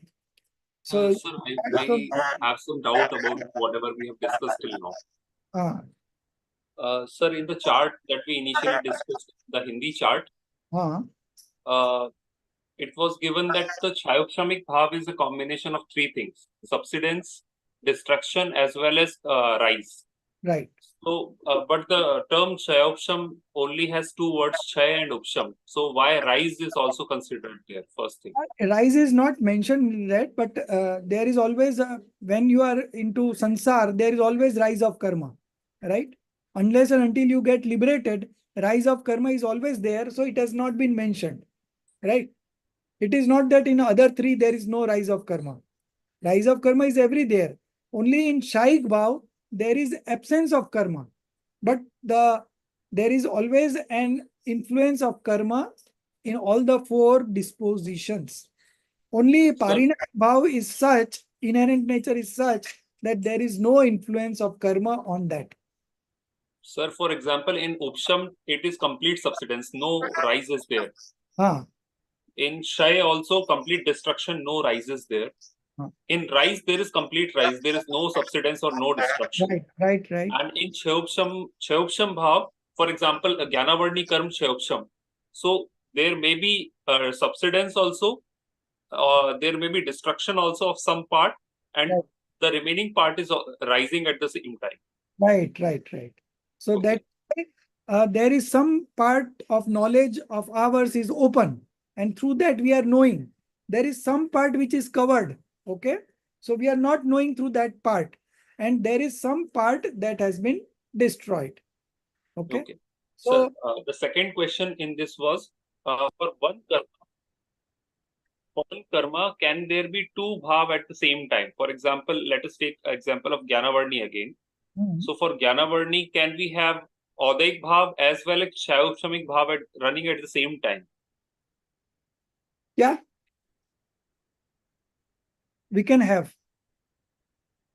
Okay. So Odaik Bhav is there up to 14th stage. Okay. So it will constantly run. Parinamic bhav will always be there because there is no soul without parinamic bhav. So parinamic bhav will also be there. And there could be all the five at one time. For one karma, sir. For No, no. a single karma. There could be rise of all the five, I can say. And that is the stage of 11th stage. Okay. So this is bit complicated. So when we study Gunasthan, we have a complete paper on Gunasthan. And there I will explain you this five coming together at once. Okay. But Parinamic Bhav is always there. So that is what is going to come in the reading. There is no living being. It's given in page number 47. Okay. Just read this. This A, B, C, D, E, there are five given. Okay. So first, we start from here. Is Shaikh Bhav found in the liberated souls only? Okay. So we continue up to there. Then I will explain this. Okay. Only 3-4 minutes are left. So let's complete this up to this there only. And the rest we will take next time. Okay. So you start reading. Who is left? I think Urja is left. Yeah, Urja, you start reading from here. Is Saik Bhav found in the liberated souls only? Yes, sir. Is Shaik Bhav found in the liberated souls only? Your voice is breaking. Your internet Speaker, yes, and not in worldly. Hello. Your voice I is think you have some Now is network it issue. better? now it is okay. Hello. Yeah, you read. Yeah, it's better now. Yeah. Uh, Sorry. So yes, Shaik Bhav is always present in the liberated souls and not in the worldly beings. There is no question of this Bhav being present in the Abhavs, that is being having no capacity of salvation, and Abhavyas, and those having perverted faith. Of out of all persons having right faith and conduct, Shaik Bhav is found in persons having Shaik right faith and Shaik conduct in the Arhantas. Opshamic bhav is found in persons having opshamic right faith and conduct. Thus, we see the least of all are persons in opshamic bhav because beings with opshamic right faith and conduct are included in these. Second, persons in shaik bhav are greater in number than persons of opshamic bhav because they include persons with the shaik right faith and conduct and the arhantas and the siddhas. Third, persons in Shayopshamic bhav are more in number than those in Shaik bhav because beings in 1st to 12th gunasthans are included in these. Fourth, persons having Audhik bhav are more in number than those in Shayopshamik bhav because beings from the 1st to the 14th gunasthans are included in these. Fifth, the greatest number is that of the beings in the Parnamic bhav because they cover creatures from the Nigod to the Siddhas. This order has been maintained in the Tattvad Sutra. We can conclude and say that there is no living being without Parnamic bhav, there is no worldly being without Audhik bhav, there is no incompletely sentient being without Shaupshamik bhav, there are no beings with Shaik faith, conduct, and Arhantas and the Siddhas without Shaik bhav, and there are no beginners in the path of religion without Opshamic bhav. Disciple, please let us know. So you stop here. Our time is Okay. over. We will continue this chapter next week and we'll complete this. And then we have one more chapter that is 4 abhoves and then last chapter. Okay. So 2 more chapters are there and we have 2 more classes to go before we break for Das Lakshan Dharm. So you see, the sequence is given such that the least people are in the first one, more are in the second one, then the third one is more than the second one, fourth one is the more than the third one, and the fifth one is more than the fourth one. So the sequence has been given in this manner only. Now in terms of Gunasthan, if you see in that chart, I explained that the first one is from 4th to 11, okay, because they are the least. The second one is 4th to 14th. So more people are there, plus Siddh Bhagwan also. Okay, 4th to 14th plus Sid Bhagwan. You can display that chart if possible. The one we were referring, comparative chart. Hemali?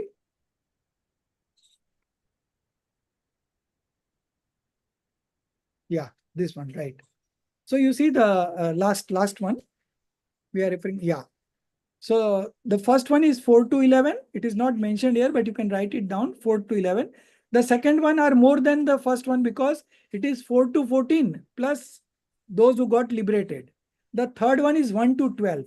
Now this Sayopshamik Bhav is 1 to 12, means there are ignorant people also included in this bracket. Okay, 1 to 12.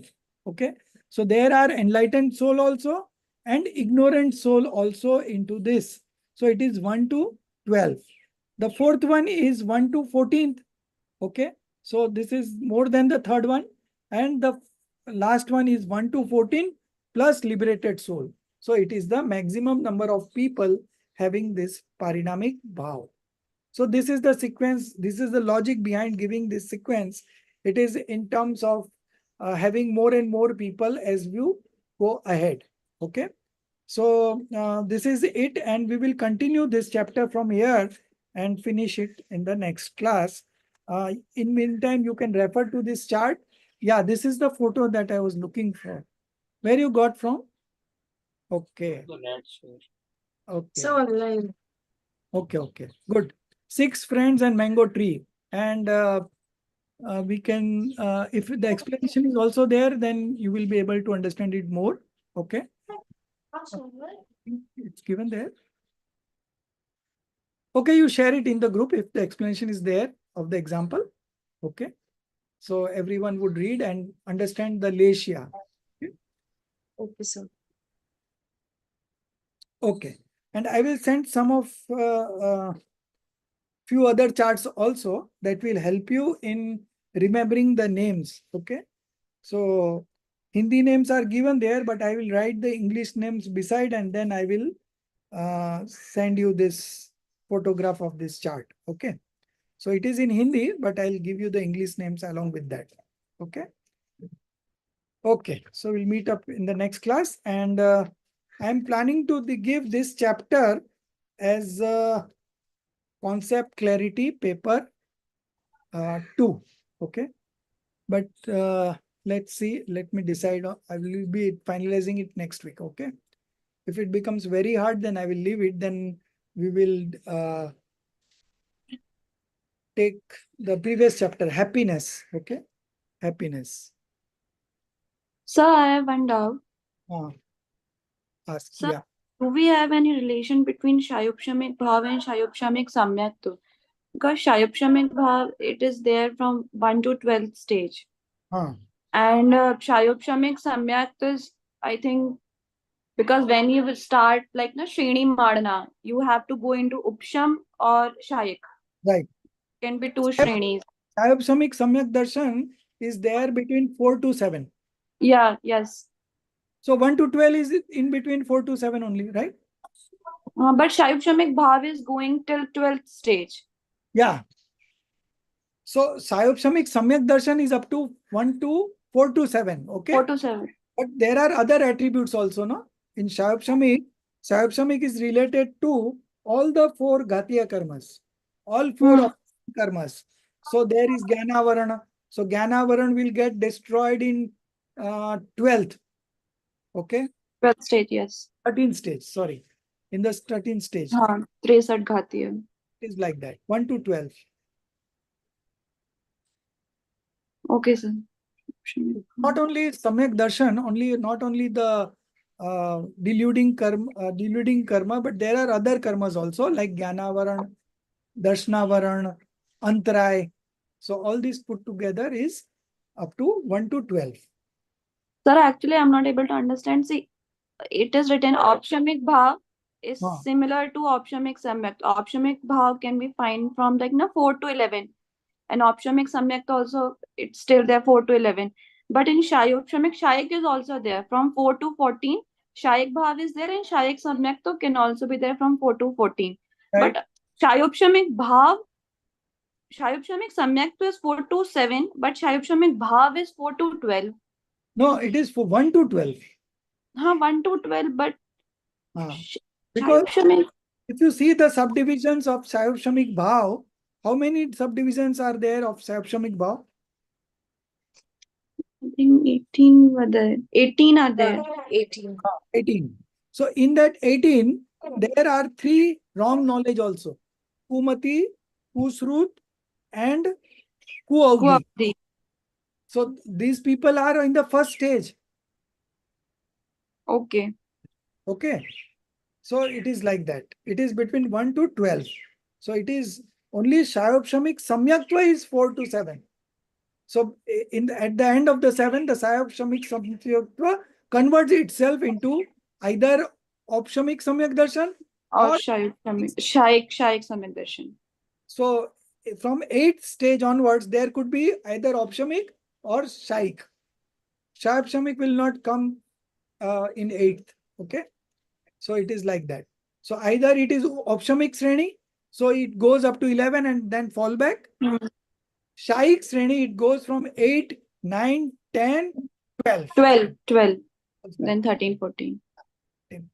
He gets liberated. Okay, sir. I'll just, we'll discuss further in the next class. Don't worry. Whatever questions you have, you can just post it in the group or personally also. And we will definitely take up and I'll try to make you understand it in a simple manner. Okay. Okay. निज निधि निज में बताई यह अनंत उपकार है उसके लिए जिन वाणी माँ को वंदना 7 बार है उसके लिए जिन वाणी माँ को वंदना 7 बार है. So we will